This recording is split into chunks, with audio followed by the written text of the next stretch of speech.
ഖുർആൻ പരമ്പരയിലെ 50-ാമത്തെ ക്ലാസ്സിലേക്ക് കടക്കുകയാണ്. അറാഫ് എന്ന അധ്യായമാണ് നമ്മൾ ചർച്ച ചെയ്തുകൊണ്ടിരുന്നത്. അതിൻ്റെ അവസാനത്തെ ഏതാനും വാക്യങ്ങളാണ് ഇന്ന് വായിക്കുന്നത്. മനുഷ്യരെയും ജിന്നുകളെയും ഒക്കെ നരകം നിറയ്ക്കാനാണ് ഞാൻ സൃഷ്ടിച്ചിട്ടുള്ളത് എന്ന് പറയുന്ന തലയിലെഴുത്ത് സിദ്ധാന്തം ആവർത്തിക്കുന്ന രംഗങ്ങളാണ് ഏറ്റവും അവസാനം നമ്മൾ ചർച്ച ചെയ്തത്. മുഹമ്മദ് മക്കയിലെ തൻ്റെ ദൗത്യം പരാജയത്തിലേക്ക് അടുക്കുന്നു എന്ന് കണ്ടതോടുകൂടി അവസാനം എടുത്തിട്ട് വീശാൻ തുടങ്ങിയതാണ് ഈ തലയിലെഴുത്ത് സിദ്ധാന്തം. ആരെന്ത് പറഞ്ഞിട്ടും കാര്യമില്ല, അള്ളാഹുവാണ് എല്ലാവരെയും വഴിവഴപ്പിക്കുന്നത്, അതുകൊണ്ട് നിങ്ങളൊന്നും നന്നാവാൻ പോകുന്നില്ല എന്ന് പറഞ്ഞ് തടി രക്ഷിക്കാനുള്ള ഒരു ശ്രമമാണ് മുഹമ്മദ് മക്കയിൽ അവസാനം നടത്തുന്നത്. ഏതാണ്ട് ഉത്തരം മുട്ടിയപ്പോൾ കൊഞ്ഞനം കുത്തുന്നത് പോലെയുള്ള തീർത്തും യുക്തിരഹിതമായിട്ടുള്ള ഒരു വാദവുമായി അദ്ദേഹം മക്കക്കാരെ സമീപിക്കുകയാണ്. ഇനി അടുത്ത വാക്യം മുതൽ ഞാൻ വായിക്കാം. അള്ളാഹുവിന് അതിവിശിഷ്ടമായ നാമങ്ങളുണ്ട്. 180-ാമത്തെ വാക്യമാണ് വായിക്കുന്നത്.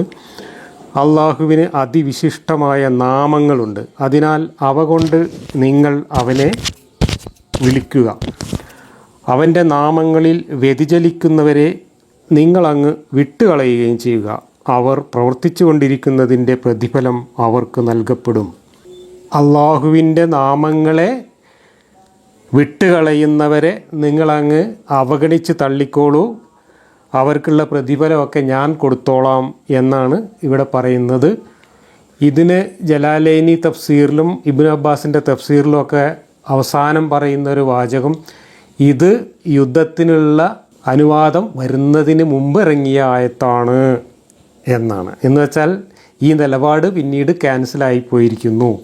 അങ്ങനെ വെറുതെ വിടാനുള്ള ആഹ്വാനത്തിനൊന്നും ഇനി വിലയില്ല. യുദ്ധം ചെയ്യാനും ആക്രമിക്കാനുള്ള ആജ്ഞ ഇറങ്ങിയതോടുകൂടി ഇതെല്ലാം നസ്ക് ചെയ്യപ്പെട്ടിരിക്കുന്നു എന്ന അർത്ഥത്തിലാണ് അവിടെ പറയുന്നത്. ഏതായാലും ഇവിടെ അള്ളാഹുവിന് ഒരുപാട് പേരുണ്ട് എന്നാണ് ഇതിനകത്ത് പറയുന്നത്. ആ പേരുകളൊക്കെ വിശിഷ്ടമായ പേരുകളാണ്. ഇതിൻ്റെ ഹദീസുകളിലുള്ള വ്യാഖ്യാനങ്ങൾ 99 പേരുണ്ട് അള്ളാഹുവിന് എന്നാണ്. അതെന്താണ് ഈ 99 നിർത്തിയത്? അതിൻ്റെ കാരണം എന്താ വെച്ചാൽ ഒറ്റ സംഖ്യയാണ് അള്ളാഹുവിന് എല്ലാ കാര്യത്തിലും ഇഷ്ടം. മൂത്രം ഒഴിച്ചാൽ മുട്ടാനെടുക്കുന്ന കല്ല് പോലും ഒറ്റ സംഖ്യ ആയിരിക്കണം എന്ന് അള്ളാഹു പ്രത്യേകം പറയുന്നുണ്ട്, നബി പറയുന്നുണ്ട്. അതിന് കാരണം ഈ ഒറ്റ അള്ളാഹു ഏകനായതുകൊണ്ട് എല്ലാം ഒറ്റയാവണം. അപ്പോൾ പിന്നെ ഇരട്ടയാവുന്നതെല്ലാം പിശാചുമായി ബന്ധപ്പെട്ടതാണെന്ന്. അപ്പോൾ 100 പേര് കൊടുത്തു കഴിഞ്ഞാൽ പിശാചിൻ്റെ പേരുകളായി മാറും. അതുകൊണ്ട് 99 നിർത്തിയതാണ്. ഈ രീതിയിൽ 99 വിശിഷ്ട പേരുകളുണ്ട് അള്ളാഹുവിന്. അതിൽ മക്കക്കാരായിട്ടുള്ള ആളുകൾ ലാത്ത, ഉസ, മനാത്ത തുടങ്ങിയിട്ടുള്ള പേരുകൾ ഉൾപ്പെടുത്തിയിരുന്നു. അത് അള്ളാഹുവിൻ്റെ പേരല്ല, അത് വേറെ ആണ്, പിശാചിൻ്റെ കൂട്ടത്തിൽപ്പെട്ടതാണ് എന്ന രീതിയിലൊക്കെയാണ് ഇവിടെ വ്യാഖ്യാനങ്ങൾ വരുന്നത്. അടുത്ത വാക്യം, സത്യം അനുസരിച്ച് വഴി കാണിക്കുകയും അതനുസരിച്ച് തന്നെ നീതി പാലിക്കുകയും ചെയ്യുന്ന ഒരു ജനവിഭാഗം നാം സൃഷ്ടിച്ചവരിൽ ഉണ്ട്.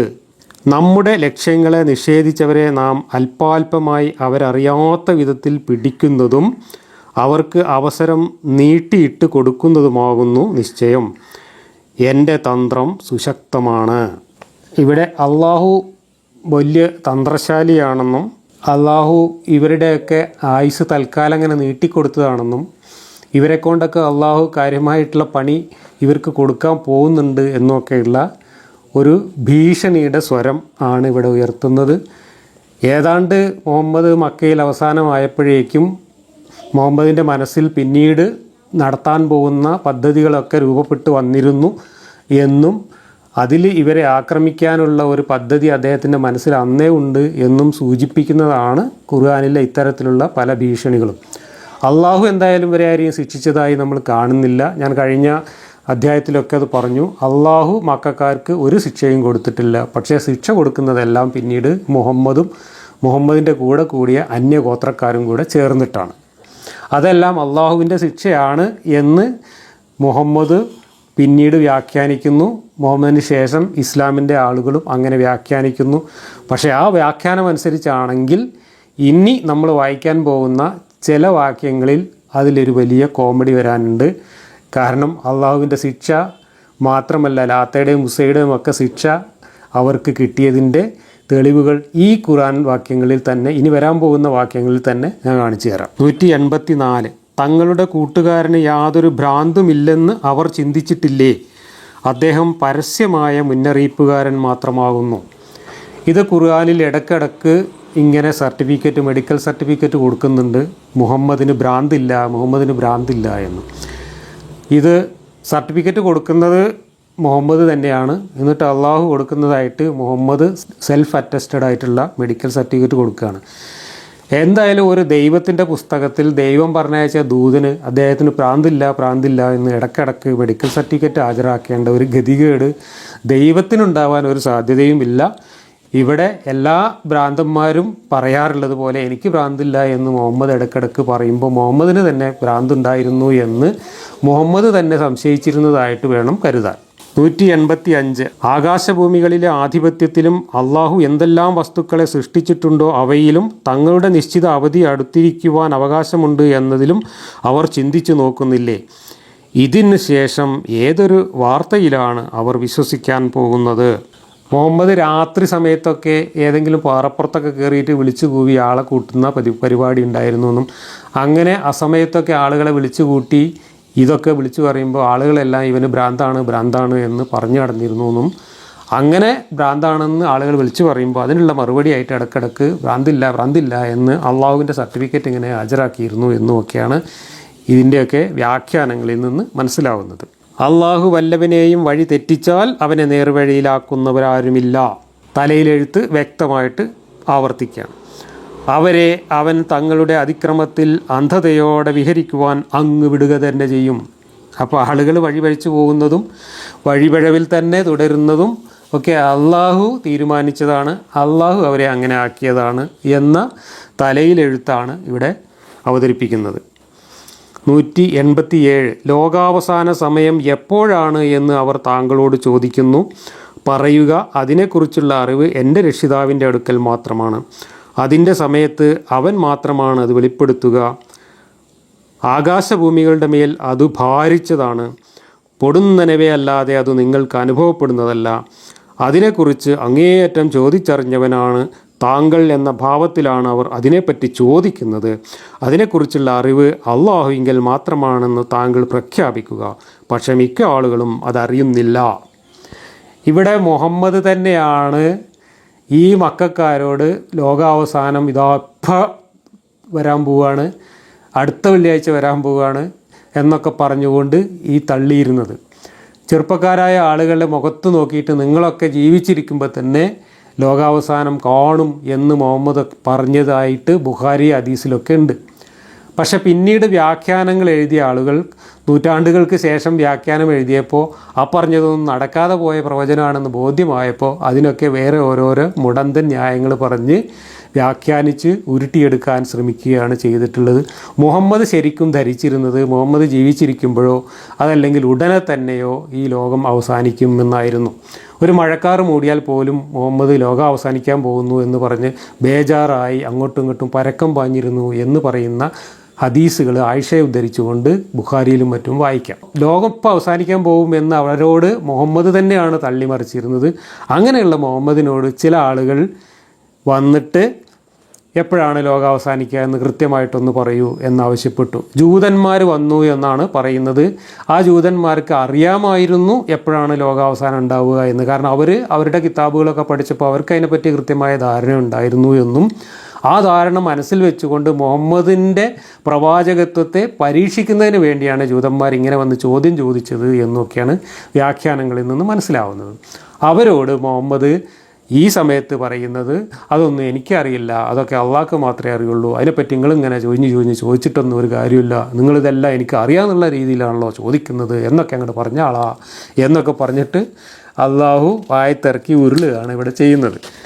188. പറയുക, അള്ളാഹു ഉദ്ദേശിച്ചതല്ലാതെ എനിക്കു തന്നെ ഒരു ഉപകാരമോ ഉപദ്രവമോ ഞാൻ സ്വാധീനമാക്കുന്നില്ല. ഞാൻ അദൃശ്യ കാര്യങ്ങൾ അറിഞ്ഞിരുന്നുവെങ്കിൽ ഒട്ടധികം നന്മകൾ സമ്പാദിച്ചു വെക്കുമായിരുന്നു, തിന്മ എന്നെ ബാധിക്കുമായിരുന്നില്ല താനും. ഞാൻ താക്കീത് നൽകുന്നവനും സത്യവിശ്വാസികൾക്ക് സന്തോഷവാർത്ത അറിയിക്കുന്നവനും മാത്രമാകുന്നു. അപ്പോൾ എനിക്ക് അങ്ങനെയുള്ള യാതൊരു അറിവുമില്ല എന്നും ഭാവിയെക്കുറിച്ചൊന്നും ഒരു വിവരവുമില്ല എന്നും മുഹമ്മദിനോട് പറയുകയാണ് അള്ളാഹു. അങ്ങനെ ഉണ്ടായിരുന്നെങ്കിൽ മുഹമ്മദ് ഒരുപാട് സമ്പാദിക്കുമായിരുന്നു, ഒരുപാട് ഹൈർ ഉണ്ടാക്കുമായിരുന്നു എന്നാണ് ഇതിൽ പറയുന്നത്. ഹൈർ എന്ന് പറഞ്ഞാൽ സമ്പത്ത്, സ്വത്ത് എന്നൊക്കെയാണ് അർത്ഥം. പിന്നെ നന്മ എന്നും അർത്ഥമുണ്ട്. ഇബ്നു കസീറൊക്കെ അവിടെ സ്വത്ത് എന്നാണ് കൊടുത്തിട്ടുള്ളത്. ഇവിടെ ഈ തഫ്സീറിലൊക്കെ നന്മ എന്നാണ് കൊടുത്തിട്ടുള്ളത്. ഏതായാലും അള്ളാഹുവിൻ്റെ റസൂല് പറയുന്നത്, എനിക്ക് മുൻകൂട്ടി കാര്യങ്ങൾ അറിയുമായിരുന്നെങ്കിൽ ഞാൻ ഒരുപാട് സമ്പത്തുണ്ടാക്കുമായിരുന്നു, ഞാനൊരു തെറ്റും ചെയ്യില്ലായിരുന്നു. പക്ഷേ അങ്ങനെയൊന്നുമല്ല, എനിക്കതൊന്നും അറിയാത്തതുകൊണ്ട് എനിക്ക് അങ്ങനെ സമ്പാദിക്കാനും കഴിഞ്ഞില്ല, ഞാൻ ഒരുപാട് തെറ്റും ചെയ്യേണ്ടി വന്നു എന്നൊക്കെയാണ് ഇവിടെ പറയുന്നത്. അപ്പോൾ അള്ളാൻ്റെ റസൂൽ ഒരുപാട് തെറ്റ് ചെയ്തിരിക്കുന്നു എന്ന് അള്ളാഹ്ക്കും ബോധ്യമുണ്ട്, അള്ളാൻ്റെ റസൂലിനും ബോധ്യമുണ്ട് എന്നർത്ഥം. ഇവിടെ ആളുകൾ വന്നിട്ട് ചോദിച്ച കൂട്ടത്തിൽ ഇതും ചോദിച്ചിട്ടുണ്ട്, താങ്കൾക്ക് ഇങ്ങനെ ഭാവി കാര്യങ്ങളെക്കുറിച്ചൊക്കെ അറിയാൻ കഴിയുന്നു എങ്കിൽ അതൊക്കെ അറിയിച്ചു തരാനൊരു ദൈവവുമായിട്ട് താങ്കൾക്ക് ഇങ്ങനെ ഒരു കണക്ഷൻ ഉണ്ടെങ്കിൽ താങ്കൾക്ക് കച്ചവടത്തിലൊക്കെ കൂടുതൽ ലാഭമുണ്ടാക്കിക്കൂടെ? എപ്പോഴാണോ വില കൂടുന്നത് അതിനനുസരിച്ച് സാധനങ്ങൾ വാങ്ങി വെച്ചിട്ട് കച്ചവടത്തിൽ ലാഭം ഉണ്ടാക്കിക്കൂടെ? എപ്പോഴാണോ ഏത് നാട്ടിലാണ് ക്ഷാമം ഉണ്ടാകുന്നത് അവിടുന്ന് ഏത് നാട്ടത്തിലാണ് ഐശ്വര്യം ഉണ്ടാകുന്നത് ആ നാട്ടിലേക്ക് ആ സമയത്ത് കച്ചവടത്തിന് പോയിക്കൂടെ? അങ്ങനെ കൃഷിയിലൊക്കെ ഏത് കൊല്ലത്തിലാണ് ശരിക്കും മഴ കിട്ടുക എന്നൊക്കെ മുൻകൂട്ടി അറിയുമെങ്കിൽ അതിനനുസരിച്ച് കൃഷിക്ക് വിളവിറക്കിക്കൂടെ? ഇങ്ങനെ പലതും താങ്കൾക്ക് ചെയ്തുകൂടെ എന്ന് ആളുകൾ ചോദിച്ചു എന്നും, അപ്പോഴാണ് എനിക്കിതൊന്നും അറിയില്ല, എനിക്കിതൊന്നും അറിയാൻ കഴിയില്ല, അതുകൊണ്ട് അങ്ങനെ അറിയാൻ കഴിയുമായിരുന്നെങ്കിൽ ഞാൻ കുറേ സമ്പാദിക്കുമായിരുന്നു എന്നൊക്കെ പറഞ്ഞ് മറുപടി പറഞ്ഞാളാ എന്ന് അള്ളാഹുവിൻ്റെ പേരിൽ ഈ ആയത്തിറക്കിയത്. 189. ഒരു ദേഹത്തിൽ നിന്ന് നിങ്ങളെ സൃഷ്ടിച്ചവനാണ് അവൻ, അതിൽ നിന്ന് തന്നെയും അതിൻ്റെ ഇണയെയും അതുമായി ഇണ ചേരേണ്ടതിനായി അവൻ സൃഷ്ടിച്ചു. അങ്ങനെ അവൻ അവളുമായി ഇണ ചേർന്നപ്പോൾ അവൾ ലഘുവായ ഗർഭം ധരിക്കുകയും അത് കൊണ്ടു നടക്കുകയും ചെയ്തു. എന്നിട്ട് ഗർഭം ഭാരിച്ചതായപ്പോൾ അവർ രണ്ടുപേരും തങ്ങളുടെ രക്ഷിതാവായ അള്ളാഹുവിനോട് പ്രാർത്ഥിച്ചു, സത്യമായും നീ ഞങ്ങൾക്ക് ഒരു നല്ല കുട്ടിയെ തന്നാൽ ഞങ്ങൾ നിന്നോട് നന്ദി കാണിക്കുന്നവരിൽ പെട്ടവരാവുക തന്നെ ചെയ്യുന്നതാണ്. അങ്ങനെ അവൻ ഒരു നല്ല കുട്ടിയെ കൊടുത്തപ്പോൾ അവരതിൽ അള്ളാഹുവിന് പങ്കുകാരെയാക്കി. എന്നാൽ അവർ പങ്കു ചേർക്കുന്നതിനെ വിട്ട് അള്ളാഹു ഏറ്റവും ഉന്നതനാകുന്നു. അങ്ങനെ ആദമിനും ഹവ്വയ്ക്കും അള്ളാഹു കുട്ടികളെ കൊടുത്തപ്പോൾ നല്ല കുട്ടിയെ കിട്ടിയാൽ ഞങ്ങൾ നന്ദി കാണിച്ചോളാം എന്ന് അള്ളാഹുവിനോട് പറഞ്ഞു. അങ്ങനെ നല്ല കുട്ടിയെ കൊടുത്ത സമയത്ത് അവർ അള്ളാഹുവിനെ മറന്ന് സിർക്ക് ചെയ്തു എന്നാണ് ഇവിടെ പറയുന്നത്.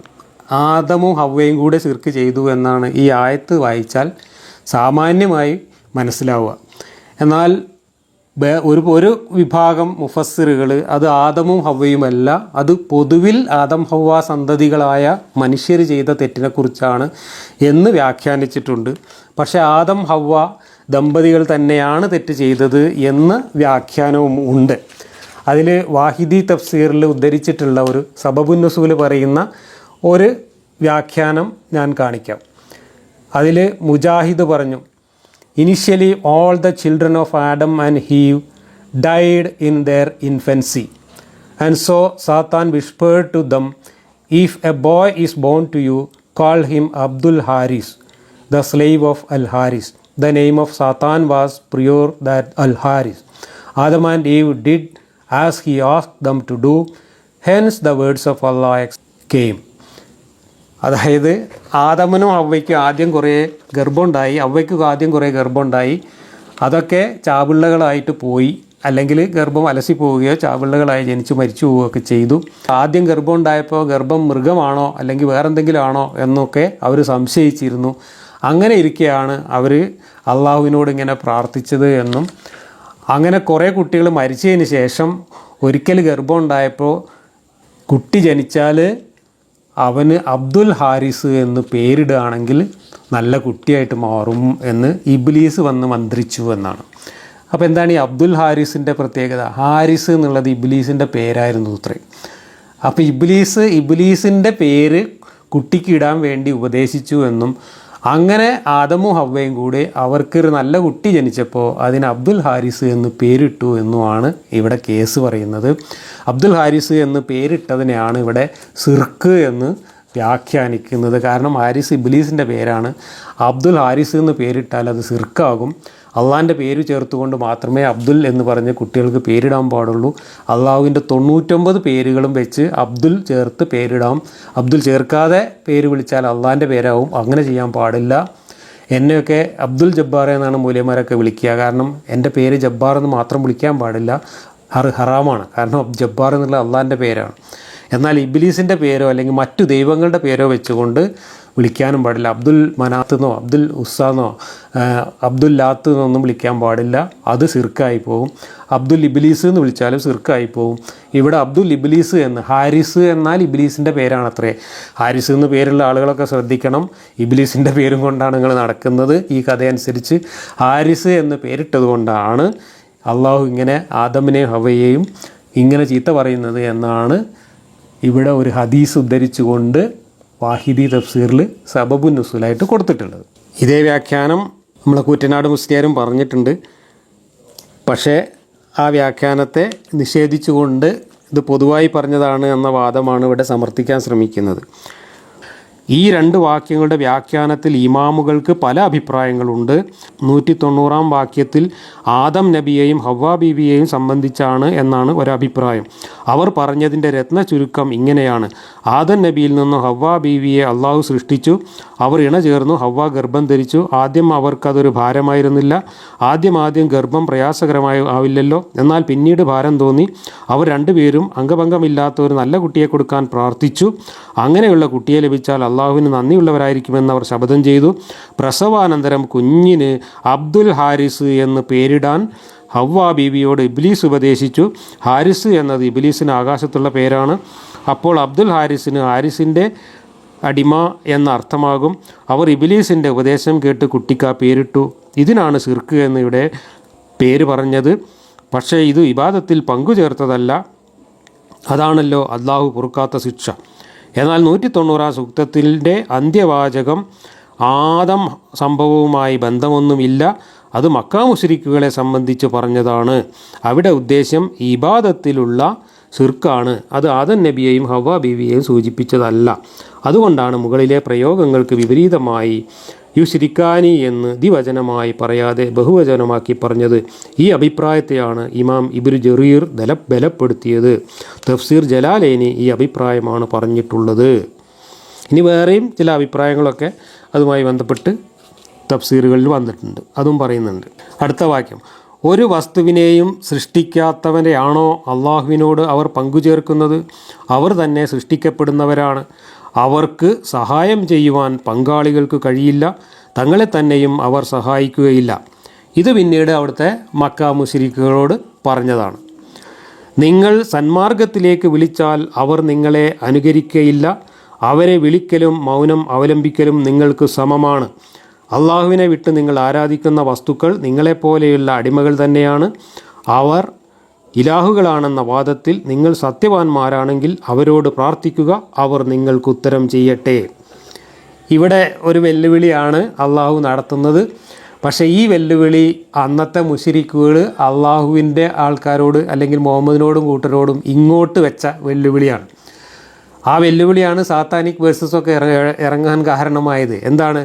അള്ളാഹുവിനെ ആരാധിച്ചാൽ ഗുണം കിട്ടുമോ? അതല്ല ലാത്തയെയും ഉസയെയും മനാത്തയെയും അള്ളാഹുവിനെയും ഒക്കെ കൂടെ ആരാധിച്ചാൽ ഗുണം കിട്ടുമോ എന്ന് നമുക്ക് രണ്ടു കൂട്ടരെയും മാറി മാറി ആരാധിച്ചിട്ടൊന്ന് പരീക്ഷിച്ച് നോക്കാം, എന്നിട്ട് നമുക്ക് ഏതാണ് ശരിയെന്ന് തീരുമാനിക്കാം എന്ന് അവർ ഇങ്ങോട്ട് വെച്ച നിർദ്ദേശമായിരുന്നു. അതിനെ തള്ളിക്കളഞ്ഞുകൊണ്ടാണ് ഒരിക്കലത് മുഹമ്മദ് അംഗീകരിച്ച് ആയത്തിറക്കി. അത് കുറച്ച് കഴിഞ്ഞപ്പോൾ ആ ആയത്ത് ചെകുത്താൻ ഇറക്കിയതാണെന്ന് പറഞ്ഞ് പിൻവലിച്ചു. എന്നിട്ട് പിന്നെ അവരെ കുറ്റം പറഞ്ഞ് ഒഴിവാകുകയാണ് ചെയ്തത്. എന്നാൽ അതേ അർത്ഥശൂന്യമായ വാദം ഇവിടെ അള്ളാഹു അങ്ങോട്ട് വയ്ക്കുന്നു. എന്താ വാക്കുന്നത്? നിങ്ങൾ പ്രാർത്ഥിക്കുന്ന ദൈവങ്ങൾ, അള്ളാഹുവിൻ്റെ പങ്കുകാരായി നിങ്ങൾ പ്രാർത്ഥിക്കുന്ന ദൈവങ്ങൾക്ക് ശക്തി ഉണ്ടെങ്കിൽ നിങ്ങൾ അവരോടൊന്ന് പ്രാർത്ഥിക്കൂ, അവർ നിങ്ങൾക്ക് ഉത്തരം ചെയ്യട്ടെ എന്നാണ് ഇവിടെ മണ്ടത്തരം അള്ളാഹു എഴുതി വച്ചിട്ടുള്ളത്. കാരണം പ്രാർത്ഥിച്ചാൽ ഉത്തരം കൊടുക്കാൻ ഈ ലാത്തയ്ക്കും ഉസ്സയ്ക്കും കഴിയുമോ, ഈ അള്ളാഹുവിന് കഴിയുമോ എന്ന ചോദ്യം മക്ക മുശ്രിക്കുകൾ പരീക്ഷണത്തിനായി മുന്നോട്ട് വെച്ച കാര്യമാണ്. അപ്പോൾ ലാത്തയ്ക്കും ഉസ്സയ്ക്കും ഇല്ലാത്ത എന്തെങ്കിലും പ്രത്യേക കഴിവ്, പ്രാർത്ഥിച്ചാൽ ഫലം ചെയ്യാനുള്ള കഴിവ് അള്ളാഹുവിനുണ്ടെങ്കിൽ അത് കാണട്ടെ എന്ന് അവരിങ്ങോട്ട് വെല്ലുവിളിച്ചിട്ടുണ്ട്. ഇവിടെ അള്ളാഹുവിനോട് പ്രാർത്ഥിച്ചാൽ എന്തെങ്കിലും കിട്ടുമോ? മക്കക്കാരുടെ കാലത്ത് അള്ളാഹുവിനോട് പ്രാർത്ഥിച്ചിട്ട് വല്ലതും കിട്ടിയിരുന്നോ? ഇപ്പോൾ അള്ളാഹുവിനോട് പ്രാർത്ഥിച്ചാൽ വല്ലതും കിട്ടുമോ? അത് തെളിയിക്കാൻ പറ്റുമോ? ഈ മാതിരി വെല്ലുവിളി അള്ളാഹു അല്ലാത്ത ദൈവങ്ങളുടെ നേരെ അള്ളാഹു അങ്ങോട്ട് വിളിച്ചു പറയുന്നത്, ഇത് രണ്ടും താരതമ്യം ചെയ്താൽ രണ്ടു കൂട്ടർക്കും ഒന്നിനും കഴിവില്ല എന്നല്ലേ തെളിയിക്കപ്പെടുക. ഇപ്പം ഇന്ന് തന്നെ നമ്മൾ ഈ ഒരു വെല്ലുവിളി ഒന്ന് എടുത്തു നോക്കാം. അള്ളാഹു എന്ന ദൈവത്തിനോട് പ്രാർത്ഥിക്കുന്നതും യഹോവ എന്ന വേറെ ദൈവത്തിനോട് പ്രാർത്ഥിക്കുന്നതും അല്ലെങ്കിൽ കൃഷ്ണ ഗുരുവായൂരപ്പ എന്ന് വിളിച്ച് പ്രാർത്ഥിക്കുന്നതും ഒക്കെ മനുഷ്യനെ സംബന്ധിച്ചിടത്തോളം പ്രാർത്ഥിക്കുന്നതിൽ വിശ്വാസമുള്ളവർക്ക് ഒരാശ്വാസം കിട്ടും എന്നതിനപ്പുറം എന്തെങ്കിലും ഫലം പ്രാർത്ഥന കൊണ്ടായിരിക്കെങ്കിലും കിട്ടും. ഒരു നിസ്സാരമായ പരീക്ഷണം പറഞ്ഞിട്ട് പ്രാർത്ഥിച്ചിട്ട് അത് സാധിക്കുന്നത് കാണിച്ചു തരാൻ ഏതെങ്കിലും ഒരു വിശ്വാസിക്ക് സാധിക്കുമോ? ഇല്ല. പിന്നെ ഇങ്ങനൊരു വെല്ലുവിളി അള്ളാഹു തന്നെ ഉയർത്തുന്നതിൻ്റെ അർത്ഥം എന്താണ്? എന്തൊരു സാങ്കത്യമാണ് ഈ വെല്ലുവിളിക്കുള്ളത്? അവർക്ക് നടക്കാൻ പറ്റിയ കാലുകളോ, പിടിക്കാൻ കൊള്ളുന്ന കൈകളോ, കാണാനുതകുന്ന കണ്ണുകളോ, കേൾക്കാനുതകുന്ന കാതുകളോ ഉണ്ടോ? പറയുക, നിങ്ങളുടെ പങ്കുകാരെ വിളിക്കുക, എന്നിട്ട് എനിക്കെതിരിൽ നിങ്ങളുടെ കുതന്ത്രങ്ങൾ പ്രയോഗിച്ചു കൊള്ളുക, എനിക്കൊട്ടും നിങ്ങൾ ഇടതരേണ്ട. ഈ വെല്ലുവിളിയെക്കുറിച്ച് ഈ വ്യാഖ്യാനം ഞാൻ വായിക്കാം. മുശ്രിക്കുകൾ ആരാധിക്കുന്ന വസ്തുക്കൾ സൃഷ്ടിക്കുന്നവയല്ലെന്നും അവ തന്നെ സൃഷ്ടികളാണെന്നും അവയ്ക്ക് മറ്റുള്ളവരെയോ അവയെ തന്നെയോ സഹായിക്കാൻ കഴിവില്ല എന്നുമാണ് ഇവിടെ വിവരിച്ചിരിക്കുന്നത്. സ്വന്തത്തെ പോലും സംരക്ഷിക്കാനോ വിപത്തുക്കളിൽ നിന്ന് തടുക്കാനോ ബിംബങ്ങൾക്കാവില്ല എന്ന് അവയെ ആരാധിക്കുന്നവർക്ക് പോലും അറിയാം. പക്ഷേ ഹിദായത്ത് ഉണ്ടാകണ്ടേ? ഇമാം ഇബ്നു കസീർ ഇവിടെ ഒരു ചരിത്ര സംഭവം ഉദ്ധരിച്ചിട്ടുണ്ട്. മുആദ് ബിനു അംർ, മുആദ് ബിനു ജബൽ എന്നീ രണ്ട് യുവാക്കൾ തിരുമേനി മദീനയിലെത്തിയപ്പോൾ ഇസ്ലാം ആശ്ലേഷിച്ചു. പിന്നീട് അവർ മുശ്രിക്കുകളുടെ ബിംബങ്ങൾ കേടുവരുത്താനും നശിപ്പിക്കാനും തുടങ്ങി. അതിൽ ഒന്നാം മുആദിൻ്റെ പിതാവ് അംർ ബിനുൽ ജമൂഹ് ഗോത്രനായകനും ബിംബാരാധകനുമായിരുന്നു. യുവാക്കൾ ഇരുവരും രാത്രിയിൽ ചെന്ന് അയാളുടെ ബിംബം തലകുത്തി നിർത്തി മാലിന്യം പൂശിപ്പോരും. നേരം പുലരുമ്പോഴാണ് ഇബ്നുൽ ജമൂഹ് ഈ ഹൃദയഭേദക ദൃശ്യം കാണുക. ദൈവത്തെ കൊണ്ട് തീക്കളി കളിച്ചവരെ ശപിച്ചും ഭത്സിച്ചും കൊണ്ട് ആ വിനീതദാസൻ അതിനെ കുളിപ്പിച്ച് സുഗന്ധം പൂശിക്കൊടുക്കും. പല രാത്രികളിൽ ഇത് ആവർത്തിച്ചു. ഒരു ദിവസം ഇബ്നുൽ ജമൂഹ് ഈ ധിക്കാരം സഹിക്കവയ്യാഞ്ഞ് ദൈവത്തിനരികെ ഒരു വാൾ വെച്ചു കൊടുത്തു. ഇന്ന് രാത്രി ശത്രുക്കൾ വരുമ്പോൾ അങ്ങു തന്നെ ഉപരോധിച്ചു കൊള്ളുക എന്ന് ഉണർത്തിപ്പോന്നു. അന്നു രാത്രിയും യുവാക്കൾ വന്നു. ദൈവത്തിൻ്റെ അടുത്ത് മൂർച്ചയുള്ള വാൾ. ബുദ്ധി ഉണരാത്ത ആരാധകർ എത്രമാത്രം സഹതാപമാണ് അർഹിക്കുന്നത്! ഇനിയും എങ്ങനെ അവരെ ഉണർത്തും? യുവാക്കൾ ദൈവത്തെ അവിടുന്ന് പൊക്കി ഒരു നായയുടെ ശവം ഒന്നിച്ച് ഒരു കിണറ്റിൽ കെട്ടിത്തൂക്കി. നേരം വെളുത്തപ്പോൾ ഇബ്നുൽ ജമൂഹ് അമ്പരന്നു. ദൈവത്തെ കാണാനില്ല. പരിഭ്രാന്തിയായി, തെരച്ചിലായി. ഒടുവിൽ നായ ഒന്നിച്ച് തൂങ്ങിച്ചത്തത് കണ്ടു. തൻ്റെ ഇതുവരെയുണ്ടായിരുന്ന മതം മൗഢ്യവും ബുദ്ധിശൂന്യവുമായിരുന്നു എന്ന് അദ്ദേഹം മനസ്സിലാക്കി. നീ സാക്ഷാൽ ദൈവമായിരുന്നെങ്കിൽ നായയുടെ ശവത്തോടൊന്നിച്ച് ഹീനമാം വിധം നീ കെട്ടിത്തൂക്കപ്പെടുമായിരുന്നില്ല എന്ന അർത്ഥത്തിൽ അദ്ദേഹം പാട്ടുപാടുകയുണ്ടായി. നിരർത്ഥകമായ ബഹുദൈവ വിശ്വാസത്തിലും ബിംബാരാധനയിൽ നിന്നും സലാം പറഞ്ഞു പിരിഞ്ഞ അദ്ദേഹം ഇസ്ലാം മതം സ്വീകരിച്ചു. ഇനിയാണ് കോമഡി. ഉഹുദ് യുദ്ധത്തിൽ അവിസ്മരണീയ രംഗങ്ങൾ കാഴ്ചവെച്ച് രക്തസാക്ഷ്യം വഹിക്കുകയുണ്ടായി. ആര്? ഈ അംറുബിൽ ജമൂഹ് എന്ന് പറയുന്ന ആൾ ഈ സംഭവത്തെ തുടർന്ന് ഇസ്ലാം മതം സ്വീകരിച്ചുവെന്നും എന്നിട്ട് അയാൾക്ക് അയാളുടെ ദൈവങ്ങളുടെ പണി കിട്ടിയെന്നുമാണ് ഇതിൽ നമ്മൾ മനസ്സിലാക്കുന്നത്. ദൈവങ്ങളെ എടുത്തു കൊണ്ടുപോയിട്ട് തീട്ടം പുരട്ടി മാലിന്യം പുരട്ടി അവഹേളിക്കുകയും പിന്നീട് ചത്ത നായയുടെ ബോഡി കൂടെ കൂട്ടിക്കെട്ടി ഈ ദൈവങ്ങളെ വെട്ടക്കണ്ടിൽ കെട്ടിത്തൂക്കിക്കൊണ്ട് അങ്ങേയറ്റം നിന്ദ്യമായി അവഹേളിക്കുകയും ഒക്കെ ചെയ്തത് ഇയാളുടെ മക്കളാണ്. ആ മക്കൾ ഇങ്ങനെയൊക്കെ ചെയ്തിട്ടും ഈ ദൈവത്തിന് പ്രത്യേകിച്ച് കഴിവൊന്നുമില്ല എന്ന് മനസ്സിലാക്കി ഇസ്ലാമിൽ ചേർന്നു അവരുടെ ബാപ്പയായിട്ടുള്ള ഈ ചങ്ങാതി എന്നാണ് പറഞ്ഞത്. പക്ഷേ ആ ചങ്ങാതിക്ക് പിന്നെ ഇസ്ലാമിൽ ചേർന്നിട്ട് കിട്ടിയ പണി ഉഹുദ് യുദ്ധത്തിൽ അയാൾ വെട്ടേറ്റ് ചത്തുമലച്ചു എന്നതാണ്. ഉഹുദ് യുദ്ധത്തിൽ 10-70 ആൾക്കാർ ഇതുപോലെ ചത്തുമലച്ചിരുന്നു. ആര്? മുഹമ്മദ് നബിയുടെ കൂടെ കൂടിയ ആൾക്കാർ ഈ മക്കാരുടെ വെട്ടുകൊണ്ട്. അപ്പം നേരത്തെ ഞാൻ പറഞ്ഞു അള്ളാഹു മുഹമ്മദിൻ്റെ എതിരാളികളെ ശിക്ഷിച്ചിട്ടില്ല. പകരം മുഹമ്മദാണ് വാളുകൊണ്ട് അവരെ ശിക്ഷിച്ചത്. അങ്ങനെ വാളുകൊണ്ട് മുഹമ്മദ് ശിക്ഷിച്ചതൊക്കെ അള്ളാഹുവിൻ്റെ ശിക്ഷയാണ് എന്നാണ് മുഹമ്മദ് വ്യാഖ്യാനിച്ചത്. പിന്നീട് ഇസ്ലാമിസ്റ്റുകൾ വ്യാഖ്യാനിക്കുന്നത്, ഇന്നും വ്യാഖ്യാനിക്കുന്നത്. ബദറും അതുപോലെയുള്ള യുദ്ധങ്ങളും ഒക്കെ മക്കാർ നേരിടേണ്ടി വന്നത് അള്ളാഹുവിൻ്റെ ശിക്ഷയാണ് എന്നാണ് ഇസ്ലാമിൻ്റെ വ്യാഖ്യാനം. ഇവിടെ നോക്കൂ നിങ്ങൾ, ഇവിടെ ഒരു ദൈവത്തിനെ സ്വന്തം മക്കൾ അവഹേളിച്ചപ്പോൾ ആ ദൈവത്തിന് കഴിവില്ല എന്ന് പറഞ്ഞുകൊണ്ട് ആ ദൈവത്തെ ഉപേക്ഷിച്ച് അള്ളാഹുവിൻ്റെ കൂടെ കൂടിയ ഈ ചങ്ങാതിക്ക് ഉഹുദ് യുദ്ധത്തിൽ വെട്ടേറ്റ് ചാവേണ്ടി വന്നു എന്ന് പറഞ്ഞാൽ അപ്പോൾ അള്ളാഹുവിൻ്റെ അതേ കഴിവ് ഈ ദൈവത്തിനുണ്ട് എന്നല്ല അർത്ഥം. ഈ ദൈവം അയാളെ ശിക്ഷിക്കുകയല്ല ചെയ്തത്. ഇവിടെ ഇത് അള്ളാഹു ശിക്ഷിച്ചു എന്ന് പറയുന്നതിന് പകരം അവിടെ അവിസ്മരണീയ രംഗങ്ങൾ കാഴ്ചവെച്ച് രക്തസാക്ഷ്യം ഷഹീദായി എന്ന് പറഞ്ഞിട്ട് ആ ചത്തതിൻ്റെ പോരിശ പറയുകയാണ് ഖുർആൻ വ്യാഖ്യാതാക്കൾ ചെയ്യുന്നത്. യഥാർത്ഥത്തിൽ അയാൾക്ക് പണി കിട്ടുകയാണ് ചെയ്തത്. കാരണം അയാളുടെ ദൈവങ്ങളെ അവഹേളിച്ച് ആ ദൈവങ്ങളെ ഉപേക്ഷിച്ച് വേറെ ദൈവത്തിനെ സ്വീകരിച്ചപ്പോൾ ആ വേറെ ദൈവത്തിൻ്റെ കൂടെ കൂടിയിട്ടും അയാൾക്ക് ഇങ്ങനെ ദയനീയമായി വെട്ടുകൊണ്ട് ചാവേണ്ടി വന്നു എങ്കിൽ അതിൻ്റെ അർത്ഥം അയാൾ കൂടെ കൂടിയ ദൈവമാണോ അതോ അയാൾ അവഹേളിച്ച അയാളും അയാളുടെ മക്കളും കൂടെ അവഹേളിച്ച ദൈവമാണോ ഒറിജിനൽ ദൈവം എന്ന് ഈ ദൃഷ്ടാന്തം വെച്ച് നമുക്ക് പരിശോധിച്ചാൽ അവിടെ ആ ദൈവങ്ങൾക്കും അള്ളാഹുവിൻ്റെ മാതിരി തന്നെ കഴിവുണ്ട് എന്നല്ല വരിക. യഥാർത്ഥത്തിൽ മനുഷ്യർ തമ്മിലാണ് വെട്ടും കുത്തും യുദ്ധവും നടക്കുന്നത്. അവിടെ രണ്ടു കൂട്ടരും ജയിക്കുകയും തോൽക്കുകയും കുറേ ആളുകൾ മരിക്കുകയും ചെയ്യും. അത് വളരെ സ്വാഭാവികമാണ്. അവിടെ മക്കാ മുശ്രിക്കുകൾ ഒരുപാട് മരിച്ചിട്ടുണ്ട്. ഇപ്പുറത്ത് മുസ്ലിങ്ങളും കുറേ ഉഹുദ് യുദ്ധത്തിലും മരിച്ചിട്ടുണ്ട്. അങ്ങനെ മരിച്ചതൊക്കെ ഏതെങ്കിലും ദൈവത്തിൻ്റെ ശിക്ഷയാണെങ്കിൽ ആ ദൈവത്തിനും കഴിവുണ്ട്, ഈ ദൈവത്തിനും കഴിവുണ്ട് എന്നേ വരുള്ളൂ. അവിടെയും നിങ്ങളെന്നാ ഒന്ന് പ്രാർത്ഥിക്കൂ, നിങ്ങളുടെ ദൈവത്തിൻ്റെ കഴിവൊന്ന് കാണട്ടെ എന്ന് ഈ ദൈവത്തിൻ്റെ വെല്ലുവിളിക്ക് എന്തർത്ഥമാണുള്ളത്? എല്ലാ ദൈവങ്ങളും ഒരുപോലെയാണ് എന്നല്ല ഈ സംഭവങ്ങൾ തെളിയിക്കുന്നത്. നിശ്ചയമായും വേദം ഇറക്കിയ അള്ളാഹുവാണ് എൻ്റെ രക്ഷാധികാരി. അവൻ സജ്ജനങ്ങളുടെ രക്ഷാകർതൃത്വം വഹിക്കുന്നു. അള്ളാഹുവിനെ വിട്ട് നിങ്ങൾ ആരാധിക്കുന്നവരോ അവർക്ക് നിങ്ങളെ സഹായിക്കാൻ കഴിയുന്നതല്ല, തങ്ങളെ തന്നെയും സഹായിക്കുകയുമില്ല. അവർ സന്മാർഗത്തിലേക്ക് നിങ്ങൾ വിളിച്ചാൽ അവരത് കേൾക്കുകയില്ല. അവർ താങ്കളുടെ നേരെ നോക്കുന്നത് താങ്കൾക്ക് കാണാം, അവർക്ക് കാഴ്ചയില്ലതാനും. താങ്കൾ വിട്ടുവീഴ്ച കൈക്കൊള്ളുകയും നല്ലതുപദേശിക്കുകയും അജ്ഞന്മാരെ അവഗണിക്കുകയും ചെയ്യുക. അപ്പോഴും മക്കയിൽ നിന്ന് ഇദ്ദേഹം അവഗണിച്ചു വിടാനാണ് പറയുന്നത്.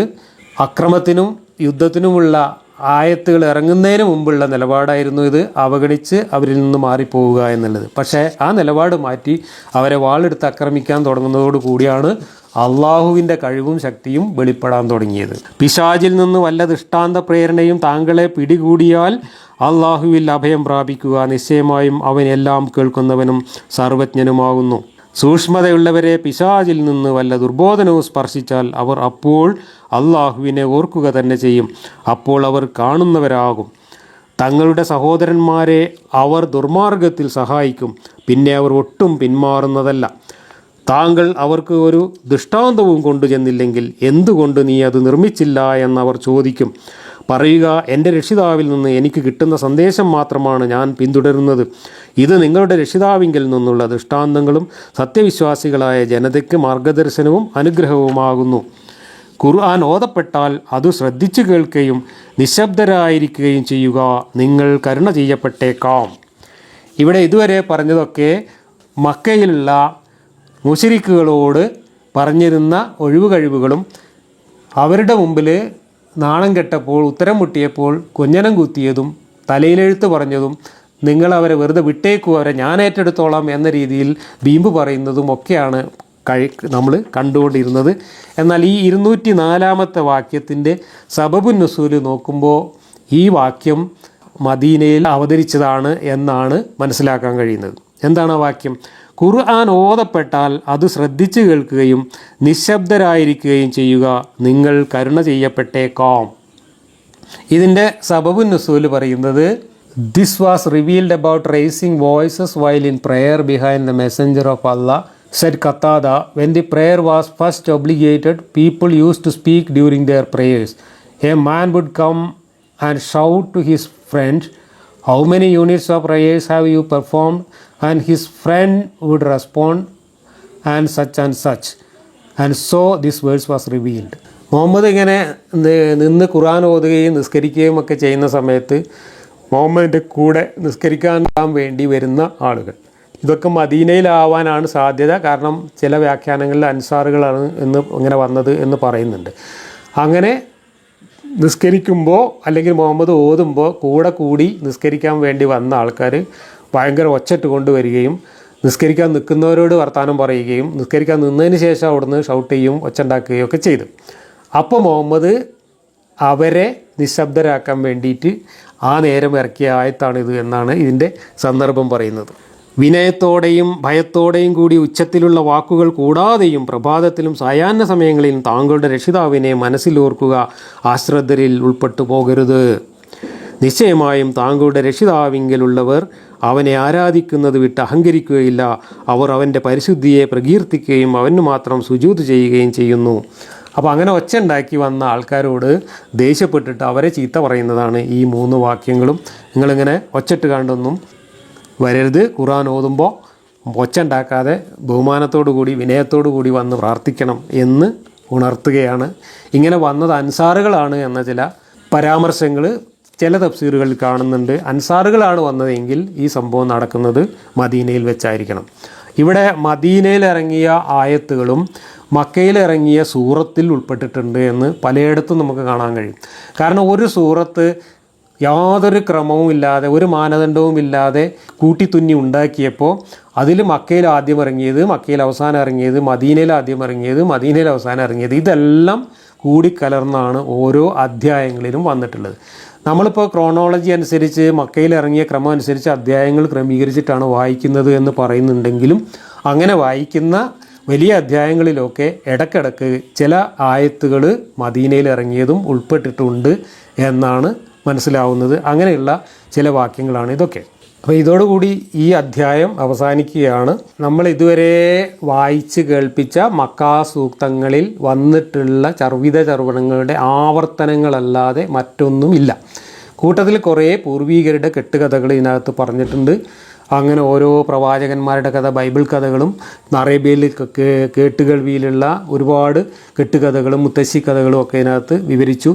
ഇനി ഖുർആനിൽ തുടർന്നുള്ള അധ്യായങ്ങളിൽ മക്കയിലും മദീനയിലും ഒക്കെ ഈ പറഞ്ഞ കഥകൾ, ഈ പൂർവീകരുടെ മുത്തശ്ശി കഥകൾ ഇങ്ങനെ ആവർത്തിക്കുന്നത് കാണാം. ഈ തൗഹീദും ശിർക്കും പറഞ്ഞുകൊണ്ട് ഇതുവരെ പറഞ്ഞ ഈ കഥകൾ തന്നെയാണ് ഇനിയും ആവർത്തിക്കുന്നത്. ഇവിടെയൊക്കെ ഒരു സമയത്ത് പറഞ്ഞതിന് നേരെ വിരുദ്ധമായിട്ടുള്ള കാര്യങ്ങളും കോമഡികളും നമുക്ക് കാണാൻ കഴിയും. അവിടെയാണ് ഞാൻ പറഞ്ഞത്, നിങ്ങൾ അവരോട് പ്രാർത്ഥിക്കൂ എന്ന് മുശ്രിക്കുകളോട് അവരുടെ ദൈവങ്ങളോട് പ്രാർത്ഥിച്ചിട്ടൊന്ന് ഗുണം കിട്ടുന്നത് കാണട്ടെ എന്നൊക്കെ ഇവിടെ അള്ളാഹുവിൻ്റെ പേരിൽ പറയുമ്പോൾ അതേ ആവശ്യം അവർ ഇങ്ങോട്ട് വെച്ചതാണെന്നും അങ്ങനെ വെച്ചപ്പോൾ അതിന് തയ്യാറാവാതെ അവരെ ചീത്ത പറഞ്ഞ് ഓടിയ ആളാണ് മുഹമ്മദ് എന്നും നമ്മൾ ഓർക്കണം. അവർ വളരെ ന്യായമായിട്ടുള്ള ഒരാവശ്യമാണ് മുഹമ്മദിൻ്റെ മുമ്പിൽ വെച്ചത്. നമുക്ക് കുറേ കാലം എല്ലാവർക്കും കൂടെ അള്ളാഹുവിനെ ആരാധിക്കാം, പിന്നെ കുറച്ച് കാലം നമുക്ക് എല്ലാവർക്കും കൂടെ ലാത്തേനെയും ഹുസൈനെയും മനാത്തേനെയും അള്ളാഹുവിനെയും കൂടെ ചേർത്ത് ആരാധിക്കാം. എന്നിട്ട് ഏത് കാലത്താണ് നമുക്ക് കൂടുതൽ ഗുണം കിട്ടുന്നത് എന്ന് നോക്കാം, അതനുസരിച്ച് നമുക്ക് തീരുമാനം എടുക്കാം എന്ന് ഈ ദൈവങ്ങളെ പരീക്ഷിക്കാൻ അവരാവശ്യപ്പെട്ടപ്പോൾ മുഹമ്മദ് ആദ്യം നിങ്ങൾക്ക് നിങ്ങളുടെ മതം, എനിക്ക് എൻ്റെ മതം, ലക്കും ദീനിക്കും വലിയ ദീൻ എന്നൊക്കെ പറഞ്ഞ് അവിടുന്ന് തടിയെടുക്കുകയാണ് ചെയ്യുന്നത്. അത് കഴിഞ്ഞ് പിന്നെ മറ്റൊരു സന്ദർഭത്തിൽ അവർ കുറച്ചും കൂടെ ന്യായമായ ഒരാവശ്യം മുന്നോട്ട് വയ്ക്കുന്നു. അവർ പറഞ്ഞത് നമുക്കെല്ലാവർക്കും യോജിച്ച് പോകാം, മുഹമ്മദിനെ ഞങ്ങൾ റസൂലായിട്ട് അംഗീകരിക്കാം, മുഹമ്മദിനെ ഞങ്ങൾ നേതാവായിട്ട് അംഗീകരിക്കാം, പകരം ഒരു ചെറിയ കാര്യം മാത്രം ചെയ്താൽ മതി. നമ്മളുടെ പാരമ്പര്യമായി നമ്മൾ വിശ്വസിച്ച് പോരുന്ന ലാത്ത, ഉസ, മനാത്ത തുടങ്ങിയിട്ടുള്ള ദൈവങ്ങളെ അവഹേളിക്കാതിരുന്നാൽ മതി. പകരം അവർ അള്ളാഹുവിൻ്റെ കീഴിൽ അള്ളാഹുവിൻ്റെ അടുത്ത് പോയി ശുപാർശ ചെയ്യാൻ കഴിവുള്ള വളരെ ചെറിയ നിലവാരത്തിലുള്ള ചോട്ട ദൈവങ്ങളായിട്ട് ഒന്ന് അംഗീകരിച്ച് തരികയും അവരെ തെറി വിളിക്കാതിരിക്കുകയും അവഹേളിക്കാതിരിക്കുകയും ഒക്കെ ചെയ്യുകയാണെങ്കിൽ നമുക്ക് മുഹമ്മദിൻ്റെ നേതൃത്വം അംഗീകരിച്ചുകൊണ്ട് മുഹമ്മദിൻ്റെ കൂടെ എല്ലാവർക്കും ഒരുമിച്ച് ഒരു സമാധാനമായിട്ട് ഇവിടെ കഴിയാം, മുഹമ്മദിനെ നമ്മൾ നേതാവാക്കുകയും ചെയ്യാം എന്നൊക്കെ ഉള്ള ഒരു നിർദ്ദേശം ഈ ഖുറൈശി പ്രമാണിമാർ മുഹമ്മദിൻ്റെ മുമ്പിൽ വെക്കുകയാണ്.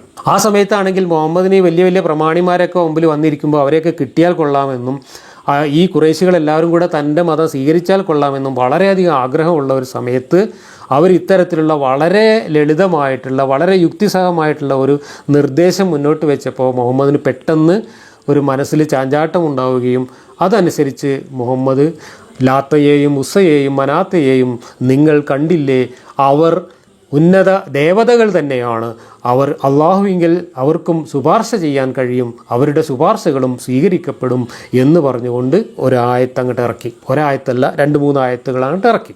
അത് കേട്ടതോടുകൂടി അവിടെ ഉണ്ടായിരുന്ന ഖുറൈശി പ്രമാണിമാർ, വലീദ് ഇബ്നു മുഗീറ അടക്കമുള്ള ഖുറൈശി പ്രമാണിമാരെല്ലാവരും കൂട്ടത്തോടെ മുഹമ്മദിൻ്റെ കൂടെ സുജൂദ് ചെയ്തു എന്നാണ് തഫ്സീർ തബരിയിലും മറ്റു അനേകം തഫ്സീറുകളിലും കാണുന്നത്.